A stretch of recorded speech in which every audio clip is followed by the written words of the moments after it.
Okay, I think we can start with our Q&A session.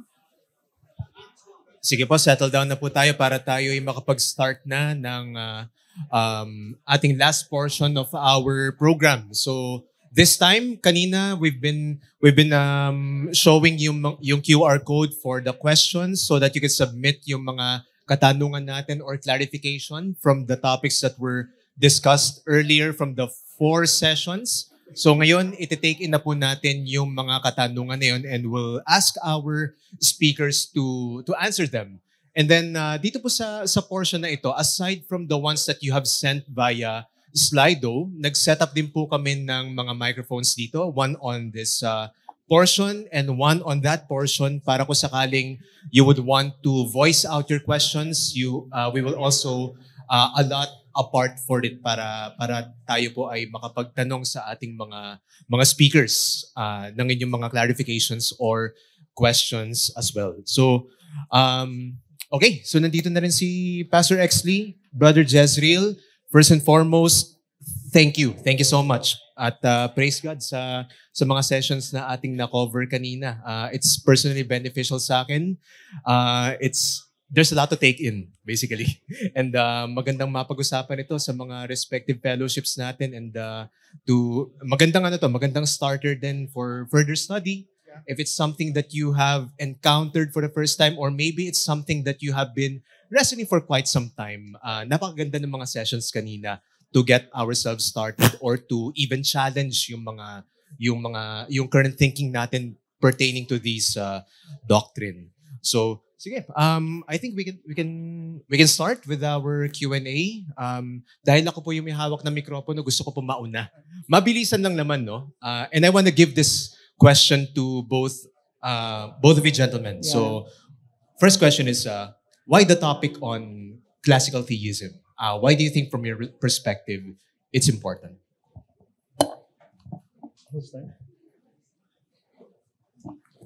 All right, so I think the reason why we, in the Reformation month, pinili natin yung classical theism kasi we know nang right now, maraming mga iba't ibang views about God na medyo sobrang problematic sa mga contemporary view about God na nagde-depart na doon sa classical patristic understanding na mga great defenders of the faith in history, no? And what we're trying to do is that we're trying to recover it kasi mahalaga, essential sa worship natin na we know the God whom we worship, that we just don't worship God in ignorance, kundi yung truth about Him, kasi we believe that the more ma-expound natin, this is just a starter, dito comprehensive, right, Pas? Pero this will probably whet your appetite na mas laliman pa yung pag-aaral nyo about kay Lord, and then malaking impact niya sa iglesia para sa akin, especially sa pag-worship natin sa Panginoon. So, yun po yung Pastor X? Same din. Wala na akong masabi, parang yun din. Pas yung parang ano ba? Bakit? Tama ba? Kasi una, siguro nakita ko yung benefit nito sa sariling local church kasi parang sa Sunday school or sa Sabbath school dinaanan din namin yung doctrine of God. And nakita ko siguro personally and very encouraging din yun makita sa mismong local church na matutunan yun together. And naisip namin na okay, baka this is also something na maaring may share din sa mga kapwa kapatid sa iba't ibang local church. And tama yung sinabi ni Brother Jess kasi nakikita din namin na parang ang daming especially ngayon sa iba't ibang views on the Trinity, right? Even yung mga kanina yung sa patungkol sa essence ng Diyos, may mga hindi naniniwala sa impassibility. So ibig sabihin yung aming na ituro ngayon sa mga sessions, ito yung tinatawag na classical theism. Merong mga teachings na hindi kumbaga doon sa classical theism, hindi within that realm or within that teaching. So parang kunwari, yung impossibility, may mga ibang view na emotivity, may mga emotivity, covenantal attributes. Parang mga at face value, pag ito yung sinasabi ng naramdaman ng Diyos, then at face value, that's it. May emotions ang Diyos. So may mga ganong teachings na different talaga sa what the early church believed in. Tas meron, of course, even ngayon, yung mga social Trinitarianism, maraming development ng Trinitarian theology na I think kailangan natin bumalik doon sa ano yung views ng mga early church. And in addition, brother, we have a biblical command sa Bible to hold fast the tradition which you received. So itong classical theism, heritage to ng iglesia.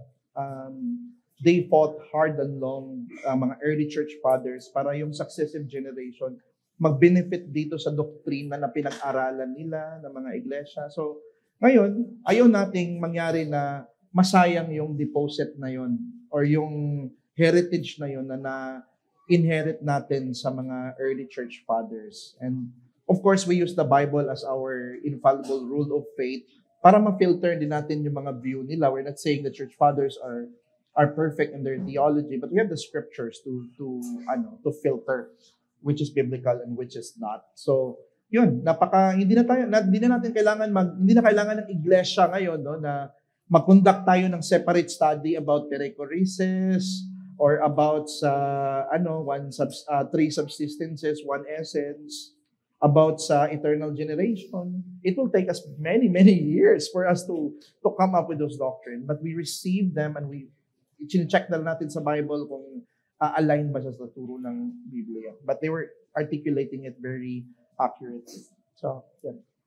Praise God. At salamat sa mga sessions that you were able to cover. And what I particularly appreciated sa mga sessions natin since this morning is that na-appreciate ko yung fact yung how it actually impacts our understanding and appreciation of the gospel. Right. And kumbaga kung hindi natin ito iingatan, then it will eventually have an impact on the way we understand the work of Christ, the work of God in saving sinners like us. No? So talagang meron siyang profound impact sa understanding natin at appreciation sa gospel. Right. Now, there's a question. Siguro umpisahan ko na. May mga nagpadala. And by the way, maraming mga thoughtful questions dito. And maganda yung mga tanong at we've received a lot of questions na that all of us, I believe, will greatly benefit from. No? And the first question is to Pastor Exley. And by the way, brothers, kung for example, may question tayo that is directly asked to Pastor Exley, Brother Jess, pwede rin kayong mag-jump in if in case that you would want to give further insight dun sa tanong na yun, no? So first question, Pastor X, you mentioned that God as being the ultimate cause of all things, how is it that He is the ultimate cause and yet not guilty of sin?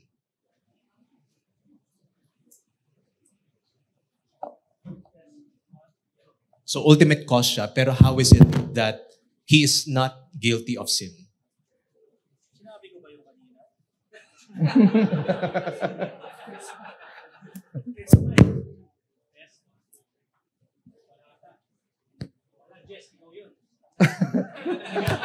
So yun lang kasi.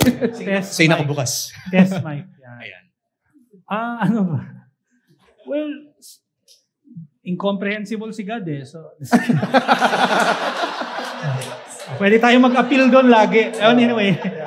So, si God ay, ang question ay, sinabi ko raw kanina, o sinabi ko, tama, na si God ang ultimate cause of all things, or first cause, bakit hindi siya guilty sa kasalanan? Okay.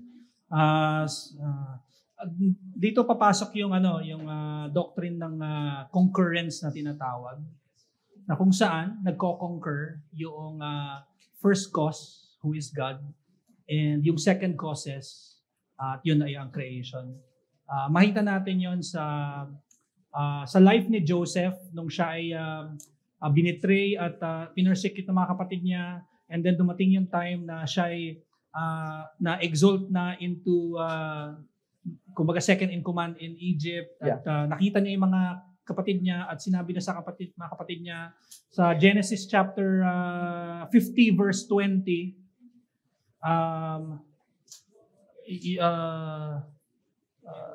you meant it for evil and but God meant it for good. Yon. So sinasabi ni Joseph na yung ginawa ng mga kapatid niya sa kanya, ang motivation nila ay kasamaan, pero ang motivation ng Diyos doon sa nangyaring yon ay kabutihan. Kabutihan dahil siya mismo ay goodness at walang evil na nalalabas sa kahit anong external act ng Diyos, because He is goodness Himself. Ibig sabihin, iisa lang yung event na tinutukoy ni Joseph, pero dalawa. So it's just one event. Siya ay binetray, pero ginamit yun ng Diyos sa purpose niya para sa kabutihan. At ang dahilan ay para maligtas yung mga tao sa Ehipto, kasama even yung mga nag-betray, even yung mga nag-persecute kay Joseph. So makikita natin, iisang act, and yet there are two causes. The brothers caused the second causes, and yet God is the first cause. Ibig sabihin, ang may motivation na kasamaan ay yung mga kapatid. Sila yung, okay, patayin natin to. Si God, gagamitin yung same act, pero hindi siya motivated na, okay, gusto ko kasamaan mo, Joseph. Hindi. In fact, ultimately, ang gusto ng Diyos ay kabutihan. Because siya mismo ay kabutihan. So, ibig sabihin, ang guilty talaga doon ay walang iba, kundi yung second cause. Yung brothers. Kaya sila ang guilty sa kasalanan because they meant it for evil. God meant it for good. Which ultimately makikita natin sa krus. Si Satanas, he entered Judas, sabi sa Luke, at alam natin yung end noong purpose ni Satanas kay Kristo, mamatay si Kristo. Minimin ni Satanas ay kasamaan, pero ginamit ng Diyos yung same evil for good. Dahil, siguro connecting sa simplicity because God is goodness Himself. Kasi sabihin, He's the first cause. As the first cause, He has made second causes na meron silang sarili nilang will, and yet yung will nila, yung will nila ay dependent sa kanilang nature, limited sa kanilang nature. Yung will nila contingent sa decree ng Diyos, hindi nila kayang gumawa ng something outside of what God has decreed, and yet they've meant it, yung act nila, for evil. Pero ginamit yun ng Diyos for good. And so, ibig sabihin, ang talagang may motivation to do evil, walang iba kundi yung second cause. And pertaining to the story of Joseph, his brothers, pertaining to the story of Christ, si Satanas at yung mga Roman soldiers, Jewish leaders, but God Himself, ang meaning niya doon ay kabutihan. So, yeah, that's a good Amen. answer. It was said nung first session then, Pastor Exley, and you particularly mentioned this when you were talking about Christ assuming a composite nature. Christ assuming a composite nature. So does that mean na yung humanity niya is imperfect? No, I don't mean in a way na parang imperfect in terms of holiness. Rather, hindi pa nangyayari yung end nun in a sense na wala pa yung kanyang glorification. Yun yung ibig ko sabihin doon. Not in a sense na imperfect ang Son of God. No, hindi. Or rather, according to His humanity, hindi pa nami-meet yung end which is His glory. Kasi ano pa siya siya ay perishable yung kanyang katawan. So, that makes sense, yes. And not to mention the incarnation itself would point to the fact that He is sinless, right? Mm-hmm. Yeah, sinless. Mm-hmm. So, I think this is for Brother Jezreel naman, no? If God is impassible, how can he change his counsel? So I think this is pertaining to Exodus chapter 32 verse 14 nung si Moses interceded daw for the people of Israel during their disobedience in the wilderness. So how can he change his counsel if he is impassible? I think the scripture does not say na changeable yung counsel niya. No? In fact, we have many verses in the Bible na yung counsel niya, yung eternal decree niya, is always immutable, without repentance. No? Pero si God kasi, no, since He cannot relate to us as who He is, because He's infinite, He's perfect, hindi possible na ang isang infinite makipag-relate sa finite in a very univocal way. So si Lord, He deals with His people, especially yung nasa sa time ni Moses, ngayon nag-intercede siya, like a mediator, no? He deals with people, He condescends by way of covenant, no? Sabi sa ating confession, na yung covenant, parang doon sa covenant, it allows for a transaction of do this and live. Na if you're gonna do this, I will do this. If you're gonna do this, I will bless you and I will curse you. So, yung Israel kasi, no, nung time na yun na nagkakasala yata sila, under sila sa covenantal context. At yung mediatorship ni, ordained yun na means ni Lord para magbigay ng picture sa atin sa mediatorship ni Christ na just as si Moses, nag-mediate siya sa kanyang people, at saka nabago yung instead of judgment to the people of Israel, naging blessing. So it's a picture of His great plan all along. Plano, hindi yun nabago yung niya, unchangeable pa din yung kanyang ang kanyang will, no? We just perceive na parang on our side parang may pagbabago, but there's nothing changeable in it. So inordain niya yung ganong proseso or way para maintindihan natin yung mediatorship ni Christ, a new covenant, na just as Moses intercedes on behalf of His people, so Jesus Christ will intercede for us, His people, in the new covenant. But that's a difficult question, I would admit. Pastor X, do you have something to add?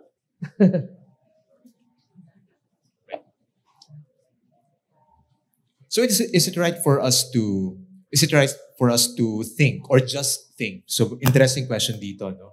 Is it right to just think na we can never fully understand the Trinity and I can die not knowing, but I will die trying? So kumbaga parang di ba nabanggit natin that God is incomprehensible and kumbaga we're basically just scratching the surface whenever we talk about His divine revelation to us to understand Him. So what are your thoughts on that? Is it tama ba na gano'n na lang yung dapat gano'n yung maging thinking natin? Ang tanong ay ang tanong ay kung maiintindihan natin. Is it right for us to just think na we can never, since we can never fully understand the Trinity and I can die not knowing but I will die trying? You will die? We will die trying. We will die trying. Ba't will die? Wag muna.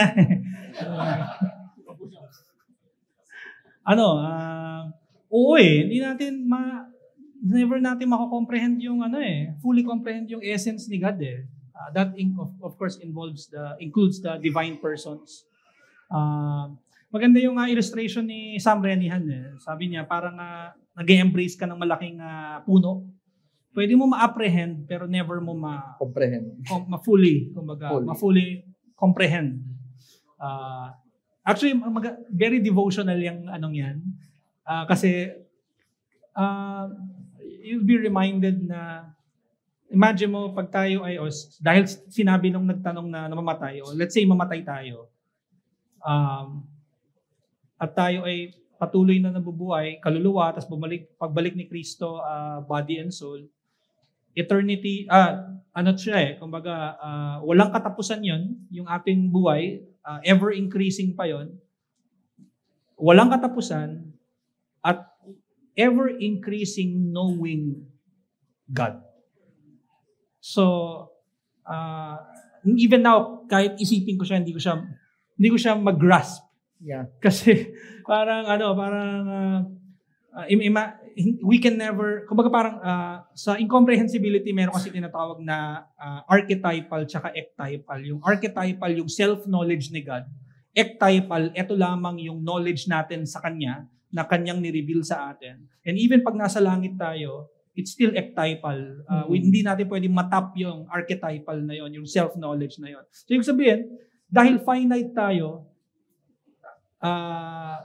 the finite cannot grasp the infinite. So, yeah, walang katapusan ang ating pag-understand sa Diyos. And that is something na napaka mind-blowing na, and siguro, sorry, idagdag ko pa, the more we know God, the more tayong mas nagiging kawangis niya. Di ba? Ngayon, nangyayari na yon eh. Kapag mas kilala natin ang Panginoon, mas nagiging kawangis natin ang kanyang anak. Imagine mo pa yung nandun na tayo sa glory at ever-increasing yon at yung nasisilayan natin ang Diyos, mas nakikilala natin siya, even ang ating glorification ay ever-increasing. So, medyo mahirap i-comprehend. So. And yeah, I think that's the beauty of our finitude. Kasi si Lord infinite, no? So, doon sa glory, sa beatific vision, as we behold God, we are further glorified. And the more tayo nag-glorify as we behold Him in further glorification and glorification, the infinite God, as we behold Him, comes to us in every moment doon sa eternity as something new and without exhaustion. Let's say, for example, let's say I'm a fan of Pastor Eli, for example. Pero let's say I admire him. Let's say I admire this pastor. Pero the more I get to know him, the more na ako hindi ko siya i-admire. Because he's finite. Sabay. Right? He's finite. What I will know about him tomorrow, I already know in the past. Right? But God is different because He is infinite.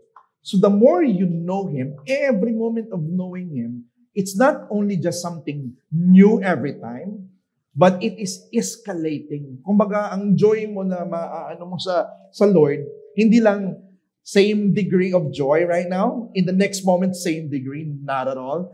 Pataas siya ng pataas. And the thing there is hindi yun mag-i-end because infinite si Lord. At hindi mo siya ma-i-exhaust. And that's why Jesus Christ defines eternal life. And this is life eternal, that they may know God, that they may know you. Because in eternity, knowing God comes with no end. And even Paul knows Jesus Christ, that I may know Him.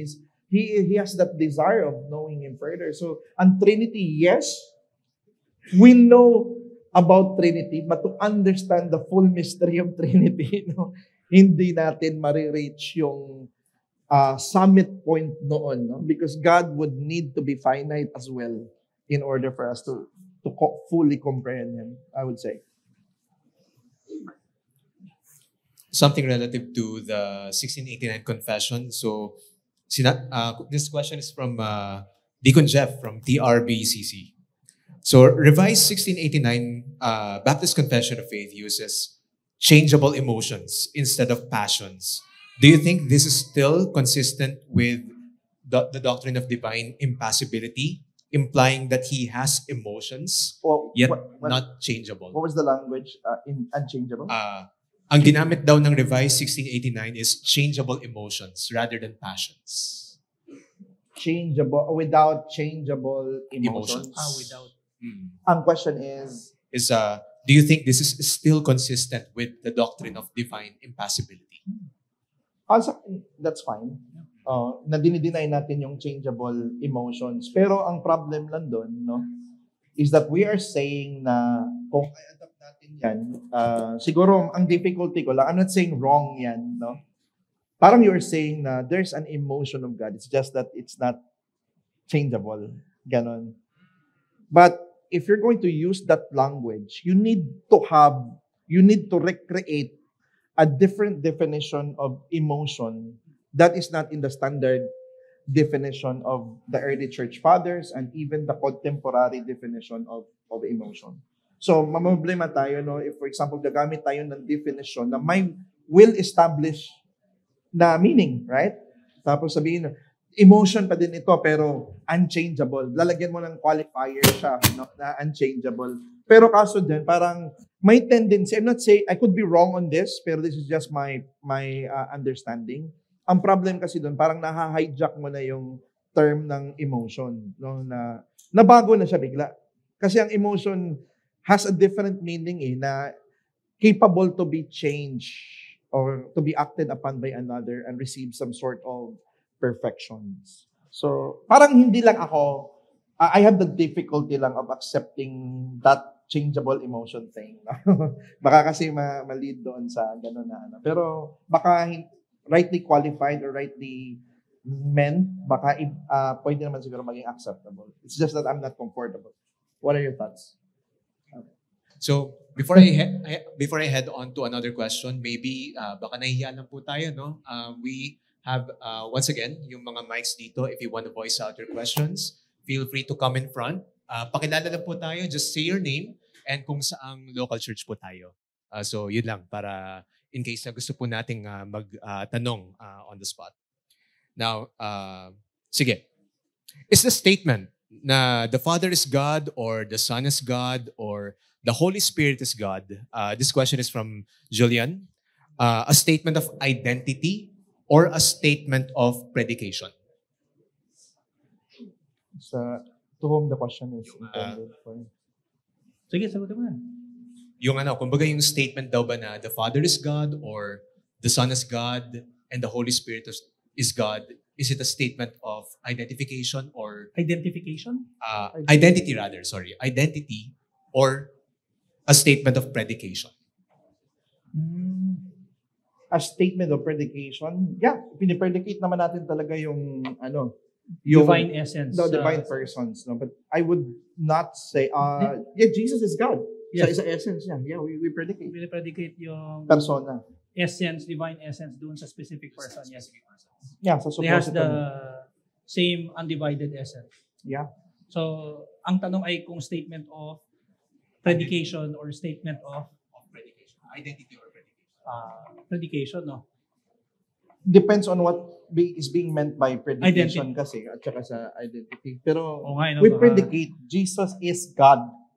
Diba? Jesus is predicated in the essence of God. So yeah, kung ganyan lang ang meaning nun siguro, I would say the yes. Statement of predication. Sige. Next question. How do the persons have relational differences if they have one essence? Is it God's essence to be three persons? Where in the essence are the distinctions? Come again. What was the question again? Where in the essence are the distinctions? Kasi yung question niya kasi dito is, how do the persons have relational differences if they just have one essence? How does a being have Relational How- differences. How if do they the have- three persons differentiate? Paano sila naging different kung one essence Oo, sila? if they have one essence. Yun yung siguro ang simpleng sagot ko doon is yung procession, mga kapatid. Ang kanilang relation of origin, that actually guarantees their distinctions and their relational differences. Pero yung essence niya, para sa akin kasi hindi siya hindi ko siya nakikita na something problematic because that's how the Lord defines himself. Na ganun ang Diyos na irreducibly triune yung essence niya. To say that how can it be? Parang it's a question din for me na parang question din ko yan na how can He be eternal without beginning and without end? So it's something na hindi ko siya ma-explain but that's what the Lord reveals Himself to be, that He is one essence and three persons. In the howness of that being na naging possible yun sa Kanya. No? Parang it's something beyond my understanding or grasp. But that's what He is. Same. Tsaka I think yung question of where, Parang it denotes a space within the essence eh. Pero walang ganun eh. So even that medyo incomprehensible to again, divine incomprehensibility. Yun ang answer namin. Pero mahirap yun ang tanong ha. And I Appeal think to that. that's a good question. Right. So as we know, man is created in the image of God. So yung question dito is, could our composition then be a reflection of his divine nature? Sorry? So yung I think simplicity yan. Yeah, you can answer that. I Ang think question pass ay image ni God tayo. yes, since we are made in the image of God as human beings, could our composition then be a reflection of his divine nature or holiness? Okay.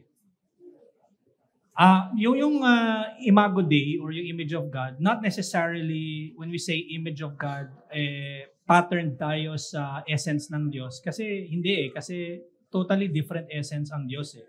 Spirit siya eh. Tayo material eh. Corporeal tayo. But when we say image of God, there are things na mag-i-image in a sense. Na ini-image natin si God. For example, relationally, we are in the image of God in a sense that ang Diyos ay merong relation ang tatlong persona. Ano pa ba? Romans 2, may law sa heart. Ecclesiastes 3, God has put eternity into our hearts. Meron tayong sense of kung sino yung ini-image natin. So in that sense, pero hindi sa essence. And Yeah, may ano ka ba? oh yeah, so in connection dyan, siguro medyo problematic kung babasahin natin yung essence of God in His immanent life na magsa-start tayo sa economy o sa history. Kagaya nung si Lord, He will cover me with His wings. My wings daw ang Panginoon. No? So, kung babasahin ka, magsisimula ka sa economy, para makaka-generate ka ng mga unwarranted conclusion na sasabihin mo. So, kung may wings siya dito, sabi ng Biblia, it reflects eternal. Define may economy. Yung economy, yung history. Yung work of God in history, that's economy, no? So, immanent an economy. Immanent life ni Lord, yun yung wala pa sa creation. Okay? So, kung magsa-start tayo dito sa history, dito sa kasaysayan, dito sa time-bound ni Lord, dispensation, kung mag-start ka dito, babasahin mo na lahat yung ni-reveal ni Lord sa economy, tapos gagawa ka na ng conclusion na kung may pakpak si Lord, dito sa sinabi ng text dito, but then therefore baka sa immanent niya meron siyang pakpak. So meron siyang mga human forms ganun. So magkakaproblema. So hindi pwedeng basahin yung immanent, hindi mo pwedeng gawing primary yung economic para basahin yung immanent life ng Panginoon. So, yeah. Dagdag. Naisip ko lang yung Colossians 2 na si Kristo yung image of the invisible God. Ibig sabihin, pag sinabi ko sa image, it's something appearing, it's something visible. So obviously, si Christ ay, since nag-incarnate siya, naging visible siya, grace of God appeared. And yet, nung sinabi ni Paul na image of, in-specify niya yung spirituality ni God by saying invisible. So, ibig sabihin, when you say image of God, not necessarily because of imaging the same essence. Hindi naman. So, That's helpful. Yeah. yes. Kumbaga, additional lang, last na lang siguro. For example, and God created man in His own image, male and female, He created them. So, Doon pa lang, no? kung babasahin mo sa economy towards sa immanent, makaka-generate ka din ng conclusion na may babaeng Diyos. Kasi male and female, He created them in His own image, di ba? So, maling-mali kung doon ka mag-start sa economic. The economic reflects, we would say, right? Na reflects in some way or the other. But never start reading sa economic. Dadalhin mo, gawin mo siyang interpretive, grid mo siya para basahin yung Diyos sa immanent. Magkakaroon tayo ng problema. So, yeah. That's what Makes sense. Particularly helpful yun. Something pertaining to one of the heresies in church history. No? So, What makes modalism a particularly damning doctrine to believe in? What makes Modalism. modalism, So, a particularly damning doctrine damning? to believe in. Well, ang modalism is it's a belief na Different modes. God has different modes. So there's only one person basically. Tapos nagpapalit-palit lang siya ng mode. So yun yung modalism. The reason why it's a damning heresy because it mars the nature of the true God who is triune.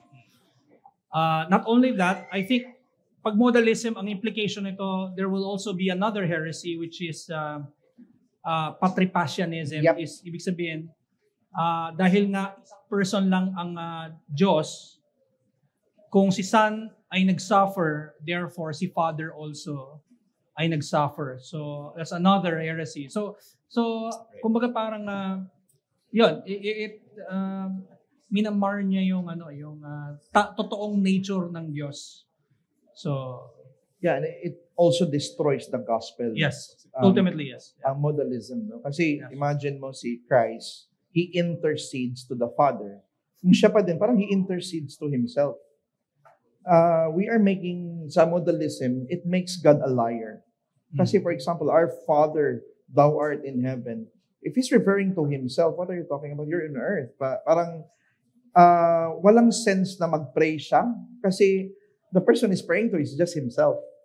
Maraming mga doctrinal na mga Tatamaan. matatamaan niya. So kaya, especially the gospel, it damages Right. the Hindi gospel. pwedeng hindi triune ng gospel Hindi yeah. pwedeng hindi trinitarian yung gospel. Correct.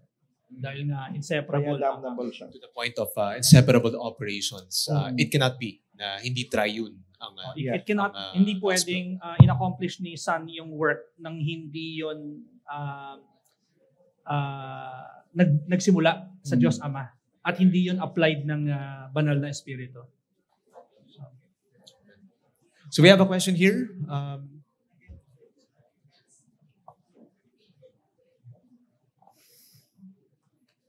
Hello po. Ayan. My name is Andre from Reformed Baptist Church of Malabon. Regarding po ito sa fourth session na nabanggit ni Brother Jezreel na preferred choice of ni Pastor Exley yung word instead of appropriation is attribution. Can you expound, Pastor Exley? Why you What I mean is proper. I just said that Pastor Exley prefers, uses the term attributes when it comes to the essence, essential attributes, personal properties. You would use properties, right, for personal. Yung But paggamit when mo ng it comes- essential properties kanina is basically how we view attributes. Yeah, it's Yeah. just basically the same. But you preferred, right, to Not use necessarily, wala mo the sinabi. attributes. Ay, sorry. Maybe I misheard. Sorry, sorry. Wala sinabi. But you're fine with essential properties? Okay lang. Okay. Ang dinidilay lang naman natin yung composition ng accidental properties. Okay. So that should be good. Ay, yun lang po ba yung yung Hindi kasi na-curious Na-discourage lang kasi lang. ako. I know it's a throwaway line pero it's something na parang nag-spark lang din ng Curious. bakit hindi attribution yung sinasabi natin when we can attribute the incarnation to the Son instead of using the word appropriate it. Is it interchangeable or I think appropriation yung sinasabi ng kapatid natin. I'm sorry, pero yung kanina na tinutukoy ko, hindi yun sa appropriation na topic. When I said that Pastor Exley, appropriation na topic, pero yung tinutukoy na essential properties, Attributes. yun yung attributes ni God. Like His love, His mercy, His goodness, His justice. Kumbaga, sinasabi ko lang po na si Pastor Exley, prefer niya na tawagin itong mga characteristics na ito. Ayun po nasabi ko, pero good pala siya doon. I'm so sorry. Yun po yung nasabi ko na mas prefer siya sa attributes than the properties. But maybe I just misheard it somewhere down the line. So sorry. Oh, Forgive me. I forgive you. Thank you. Okay. So ito, one of the episodes sa buhay ni Cristo, no? As we know, sa John 11, when Lazarus died, no? Yeah. He wept. Si Christ wept when Lazarus died. So given God's impassibility, why was Christ moved to display such emotions? Yeah. And that weeping and that capability to be moved is actually proper to the human nature of Christ, not his divine nature. So his person subsisting to the human nature, which has the faculty or capability to be moved, kasi possible yung flesh niya eh. So we are saying that si Christ is suffered, naka-experience siya ng passion according to the flesh, but not according to his divinity. Kagaya nag-grow yung knowledge ni Christ, right? Nag-grow yung knowledge niya, possible, diba? Sabi niya, he grew in wisdom and stature, diba? Sabi ng Biblia. So, yung growth din, yung development din, nangyayari din yun according sa kanyang human flesh. Hindi sa kanyang deity. Kasi sa deity, affords no improvement or development because it's already perfect. So parang doon natin nililocate, sorry about that, we are locating that towards proper to the human nature. Yep. Makes sense. Yeah. I think si Pastor. Si Pastor. Ay, sige, Pastor Ed. Eli Canya from Reformed Baptist Church of Malabon. We know you. Thank you, I'm Pastor sorry. Exley and Brother Jezreel. Very helpful and talagang, I think, devotional siya at the same time. So, sobrang nag-benefit yung bawat isa sa amin. And indeed, you wet our palates and by God's grace, magpatuloy ito. Ang gusto ko lang itanong, can you comment on because God is without passion and parts, so it means He does not change, right? When there is pre-temporal relationship sa eternity, walang change yon. And then when God created, wala ring change yon. Yep. sa essence ng triune God. And then when the Son incarnated, wala ring change yon. Yes. Diba? He is without parts and still without passion. Pero pagdating sa Arminian theology, pagdating sa salvation, lumalabas, God can be influenced by the decision ng isang tao. And then God will respond now doon sa ginawa ng taong yon. And ang wonder ko lang doon is, therefore, what they will do is they will change their doctrine of God. Yeah. Just to accommodate yung doctrine nila ng soteriology. Yeah. Can you just comment on that? And pwede ba nating masabi that that is one of the fault na nakikita natin doon sa mga Armenian brothers natin, that because of their soteriology, they are ready to change the very essence of God that we confess. Yeah. Yes. Hey, Yes. hey. Go ahead. Kasi, Ako na. So, I totally agree. I don't believe I could have said it better than what you said, Pastor Eli, no? In addition lang, so I would agree to that, no, na dahil sa view nila sa kanilang salvation, they sacrifice the attributes of God, na mga perfect attributes niya, His immutability, His independence, Him being simple, kasi ang ginawa ng Arminianism kasi, taken to its logical conclusion, maybe some Armenians, hindi sila aware na ganito yung logical conclusion sa kanila. So they started off with soteriology, na ganito, kaya nating i-influence si Lord, if He is loved, and therefore, ganito, may passion siya, ganun. So ang ginagawa nila, naging yung theology proper nila, yung doctrine of God nila, sinakripisyo nila yon. In-adjust nila ng todo para i-accommodate sa soteriology nila, sa doctrine of salvation nila. So it makes God creaturely degraded na Diyos ang kanilang resulta ng kanilang soteriology. So yan yung problematic. But I'm saying na possible na hindi yan yung iniisip ng mga Armenian brethren natin, mga kapatid pa din natin sila. Pero siguro it calls us na may responsibility din tayo na i-inform sila ano yung entailment ng soteriology ninyo. Maaapektuhan ng Diyos na sinasamba natin. It makes Him finite, makes Him mutable and dependent. Tama yun, meron po talagang epekto sa, especially matitrace back natin sa doctrine of God nila. So parang dating nga doon ay open theism ng dating nila. Right. Actually, I read somewhere, ang sabi, ang open theism is Arminianism in steroids. Kalimutan ko sa siya nabasa, parang 4 views on God yata eh. Parang, I forgot. Pero obviously, apektado talaga, which I would connect it to the importance of truly understanding yung essence ng Diyos at ang eternal relations nila and what He is. Kasi yun yung dapat framework natin para mas maintindihan natin yung kanyang economic, yung kanyang external act. Yeah. So internal muna talaga. So yes. Yes. And also, ang Diyos kasi sa kanila, parang sinisilip pa niya yung history. Wala siyang knowledge kung si Ivan maniwala kaya sa akin. No? Sisilipin ko sa kasaysayan. Uy, naniniwala siya, inelect ko siya, pinili ko siya. Kumbaga, it presupposes ignorance in God. Kasi He has to learn first. Tapos, nung pag nakita niya in the future, nagre-respond ka sa gospel, then He's going to move to save you. Kumbaga, ang nag-influence sa kanya to save you from the very beginning is yung future action mo na nakikita niya. So kaya damaging talaga yung doctrine of God. Thank you. I'll go to a question in Slido, pero uunahin ko muna si Jillian. Ayan, meron siyang question.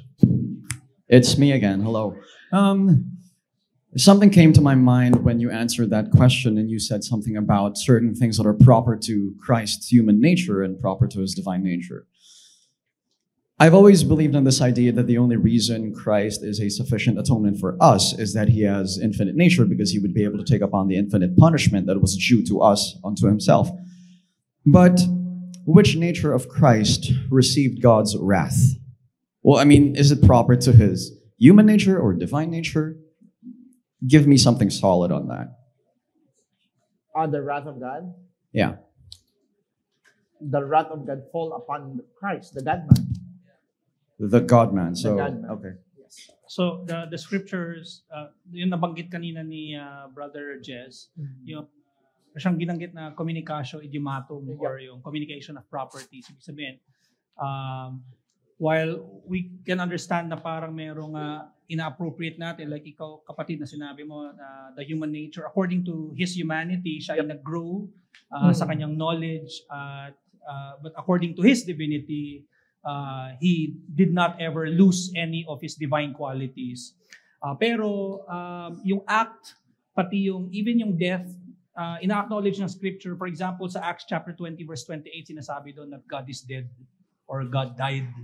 So, communication of properties ang tawag doon na kumbaga parang sinasabi na it's the divine person who, in fact, died. And there's nothing wrong to say that. So, in fact, nasa His robes for mine, God is strange from God. Diba? Nakikita natin na we are allowed to use that because the person who subsists in the human nature is a divine person, the eternal Logos. So that will allow us to use that particular language. God died or God is strange from God. So ganun. So the one who receives the wrath, of God on the cross is the God-man. So yun yung masasabi natin. In my opinion.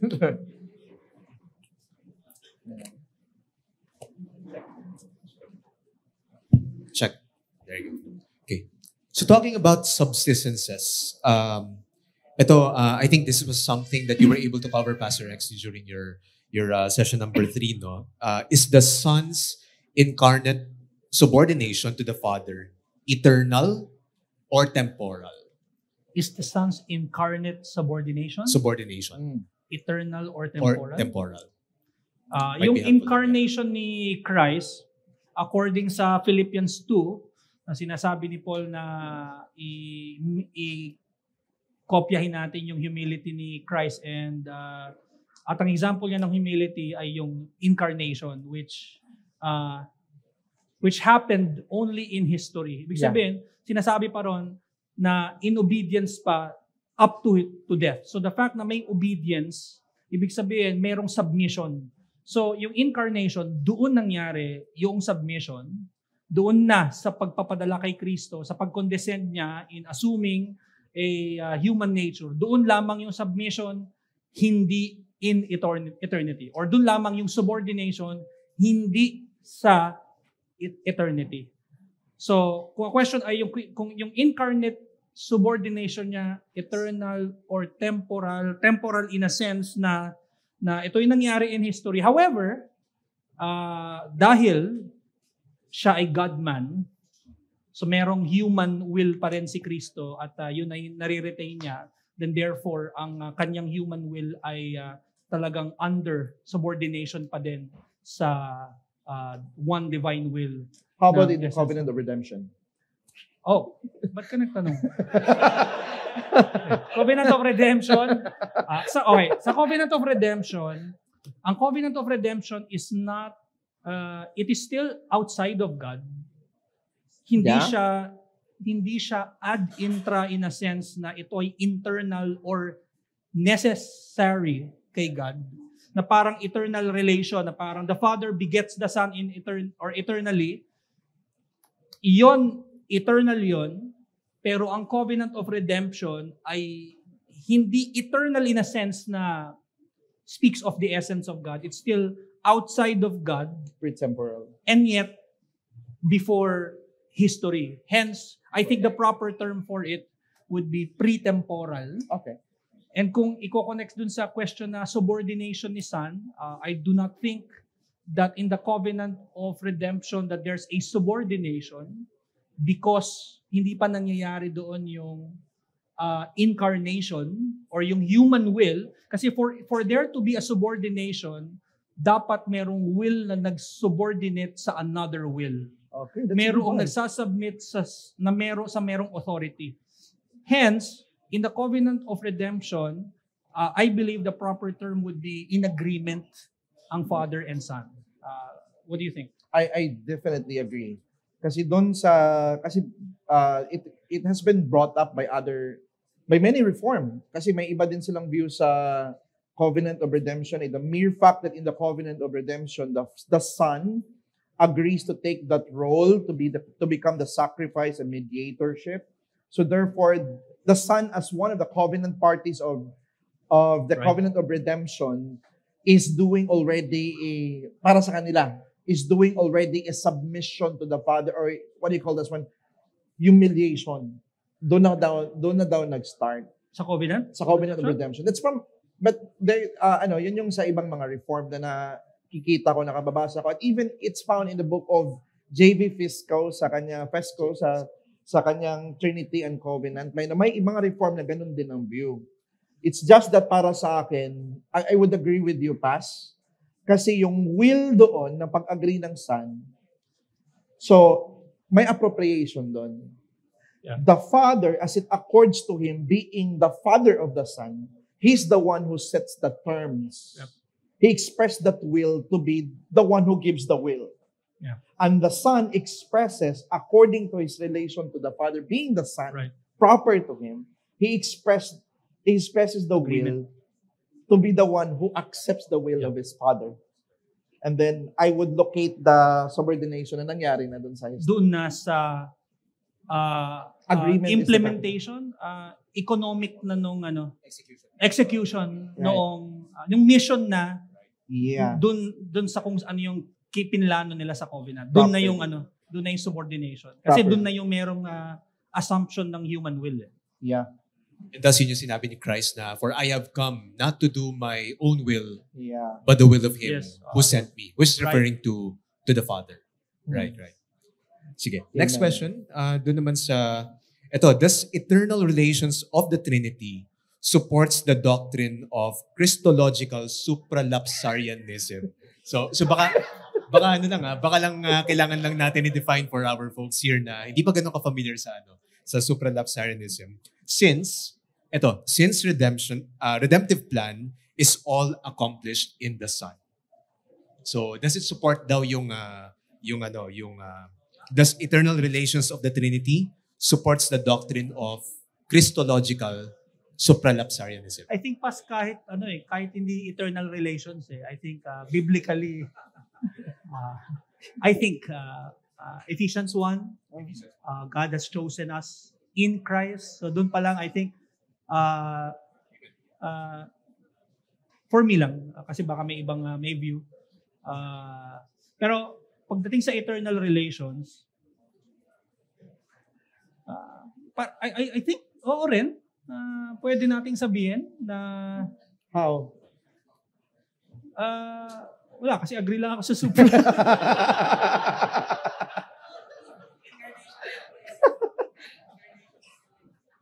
I think in relation to eternal relations kahit infra pwedeng gamitin Yeah. pwedeng kahit infralapsarian but I think Ephesians 1 would support. And I support din Christological sopra. So good same lang. I think this is something you covered past nung session mo on eternal relations. So according to Samuel Renihan, is it right to understand that the Father has a special kind of aseity that He did not share with the Son and the Spirit? Tama ba na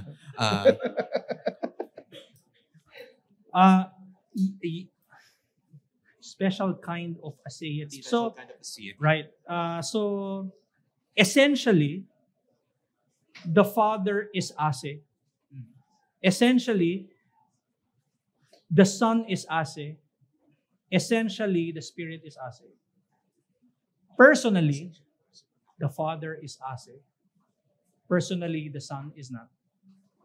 Because the Son comes from the Father. Personally, the Spirit is not. Because the Spirit comes from the Father and the Son. So to answer, yes. It's one of the relative properties of the Father. And then I think a follow-up to that, pero siguro before tayo dumako dun, we have one who wants to ask a question. No. Sorry. Hello. Oh, sorry. Yep.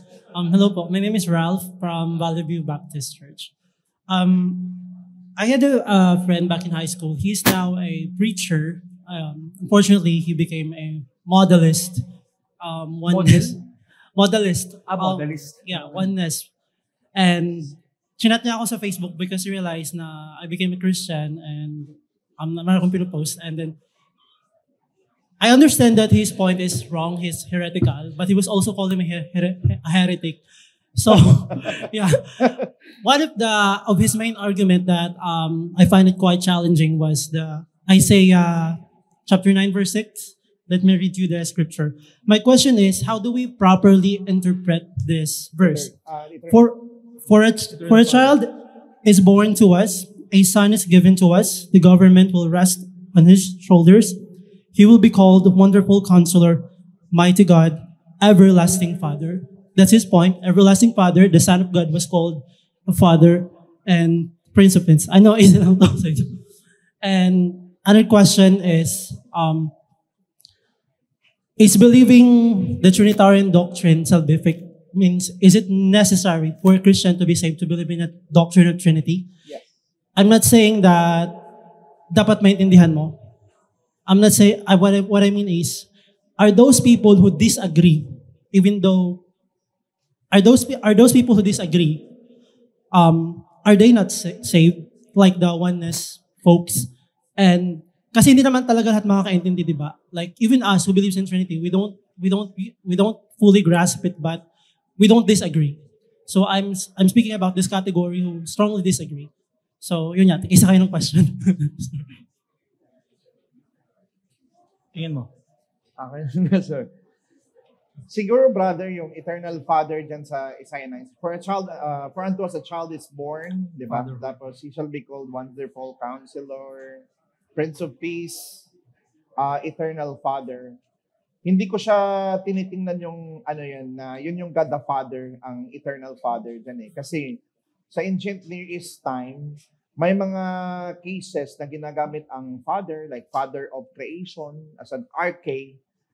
Ginagamit nila yan na metaphor eh. So, I don't think na yung passage, just because it uses the term Father, it doesn't necessarily mean na yan yung persona ng Ama. So, I don't find that supportive. And then, ano nga ba yung second na sinabi mo, brother? Kung necessary ba na mag-agree tayo sa Trinitarian doctrine para ma-save? I would say yes. 100%. Okay. Kasi although the Old Testament believe in a Shema, I believe they know the plurality. They affirm the plurality. Even Genesis 1:6, Moses has Genesis 1:26, no? Na sinabi niya, let us make man into our image. And God said, there's only one God, not gods. Let us make man. He uses the objective pronoun in plural form, us. So I believe that it has been the common belief of the Old Testament that God is triune, but they could not articulate probably the way we do today, na nasa clear revelation na.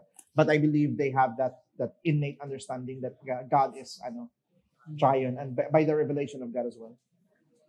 Okay po. So yung conclusion, it's either you're Trinitarian or you're not saved. Yeah, because it would become a different God if you're going to magiging monism na din yung Diyos na sinasamba, and I don't think yan siya maglilid yan sa salvation. Kaya kinokondem siya na heresy sa kasaysayan, no? Na outside of Christendom or outside of Christianity na yung hindi naniniwala na triune si God. Do you have other thoughts? Okay, thank you. By the way, I want to take on a lot of these questions, pero too bad, it's 5:30 already, so baka lang hindi natin matatapos, no? Pero I want to end with this one last question to you both, Pastor XT and Brother Jezreel, no? And more pastoral tone din ito, and gaya ng layunin ng ating conference is to really help build up our fellow churches, and also to promote din yung unity within the body of Christ, no? So the question is, how will you encourage yung mga churches to reflect the unity of the Trinity despite not achieving doctrinal uniformity? So kumbaga pwede tayong mag-iba-iba ng view pagdating sa sabihin natin yung eschatology, pero given our unity in the essential doctrines, so paano ba natin ma-encourage yung mga churches to reflect such unity? Ang question pass ay paano, so parang sa essential, like kunwari gospel or Trinity pareho, pero on like eschatology or covenant theology, ganyan. Pwede mag-differ, gano'n. Dorian principle, ganyan. Yes. Dorian principle. I think very healthy na dapat dinidiscuss yan sa local church.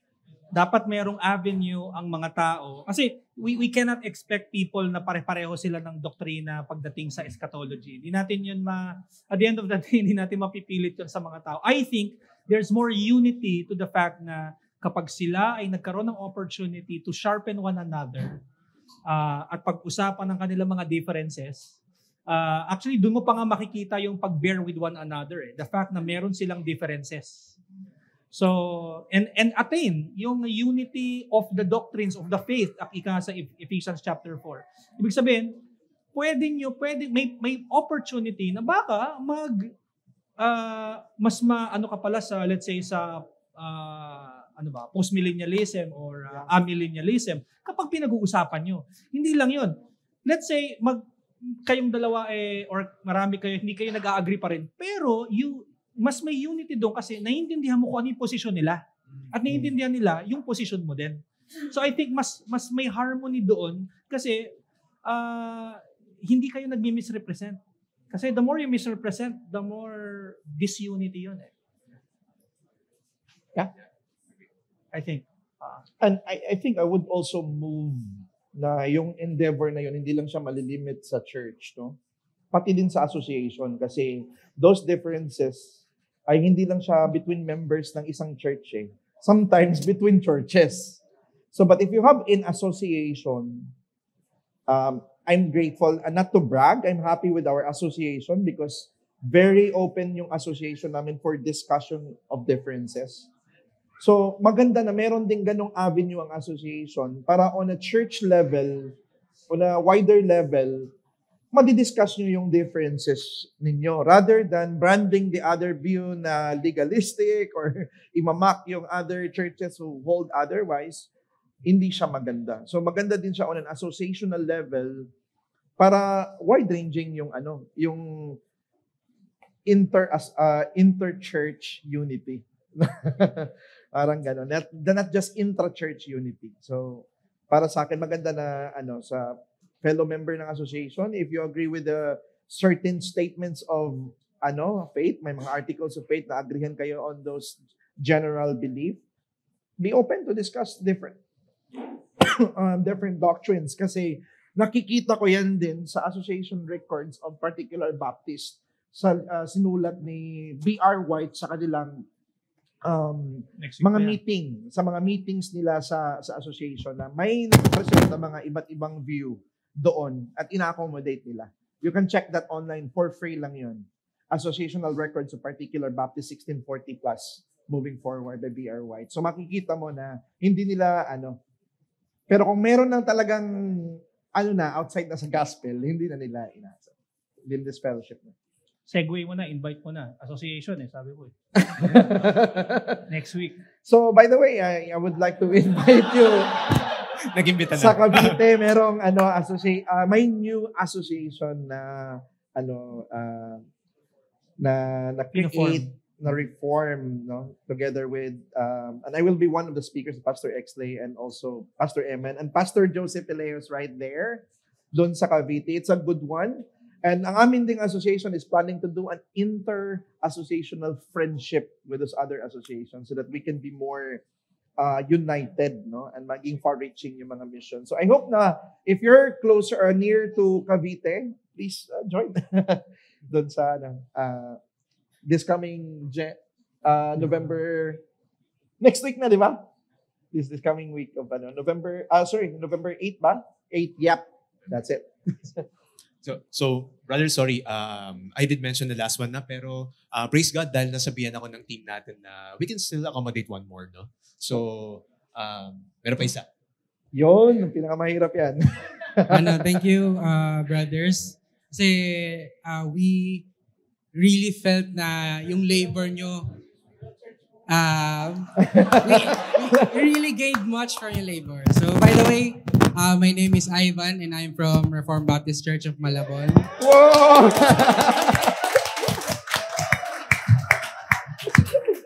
So, ayun. Yung question ko is for Pastor Exley, pero pwede rin naman sumagot si Brother Jezreel.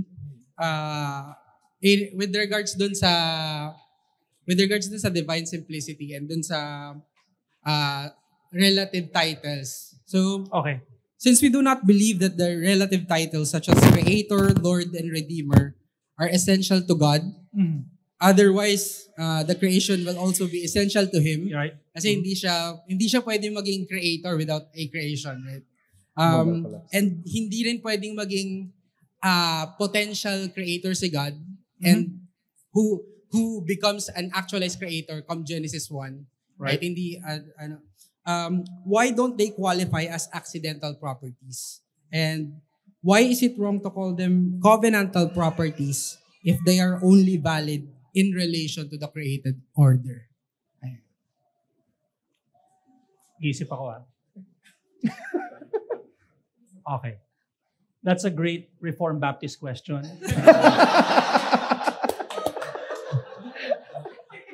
Van.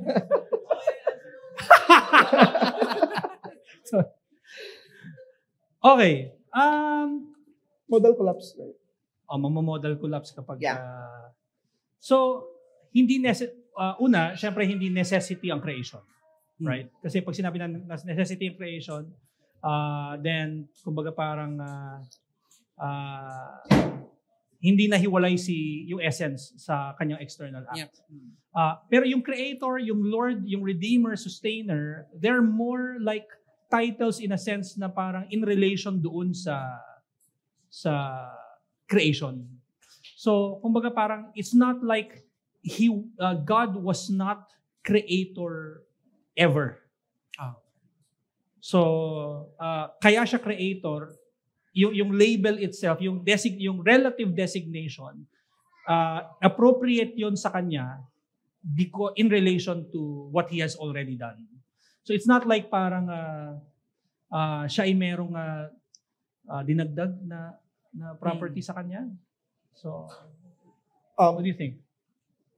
Siguro, we can have differences in this view. Possible yun na magkaiba tayo ng differences and both of which are acceptable. Pero ganito, in my understanding, humans became creator once the product is finished. We can say that he's a creator. Kasi, for example, you cannot be a painter kung wala ka ng pinta. Di ba? Once the product is finished, may nagawa ka na, may na-perform ka na, you can be called a painter. And I think in human realm, that's how we dub this particular person as a creator. In God kasi, hindi siya nag-a-await sa product na ma-finish before he can have the title. Kasi according kay Mark Jones in God is, right? Ang merong tinatawag na, masasabi ko siya na creator siya, in my opinion, I could be wrong on this, because masasabi ko siya bakit? Because saklaw siya, I don't know if this is the right word, saklaw siya sa kanyang absolute power na mag-create, instantiate niya yung mga active potentialities niya.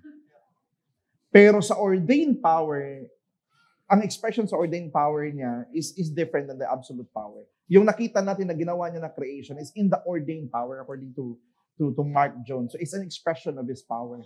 But with or hindi niya i-instantiate yung mga masasabi natin na part sa kanyang active potencies, he can still have that title as a creator. So I think my opinion ko lang, I could be wrong, and you can disagree with me, brother. Hindi rin ako I don't subscribe to covenantal properties, pero yeah.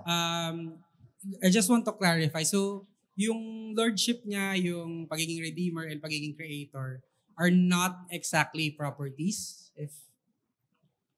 Yung redeemer niya can I answer it? Or you want to answer it? So, not properties in a sense na accidental na parang he can accidental?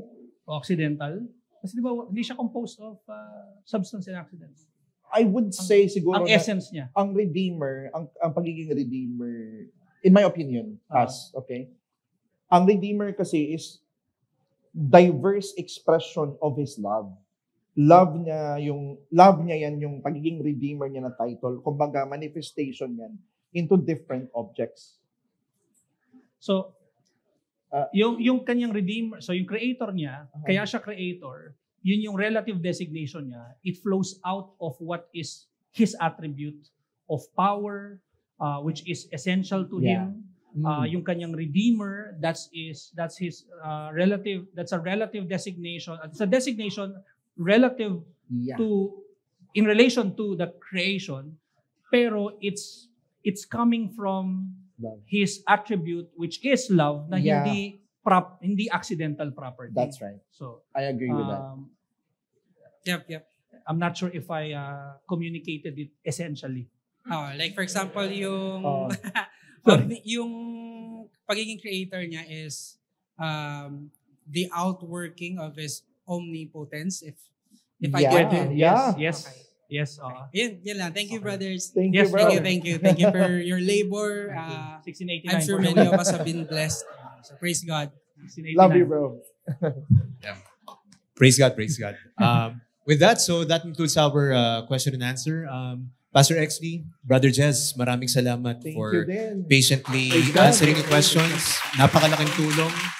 para sa bawat isa sa amin. Thank you also to everyone for participating in sending over your questions para tayo'y patuloy na matuto sa ating mga pinag-aaralan. So with that, yun po yung last portion ng program na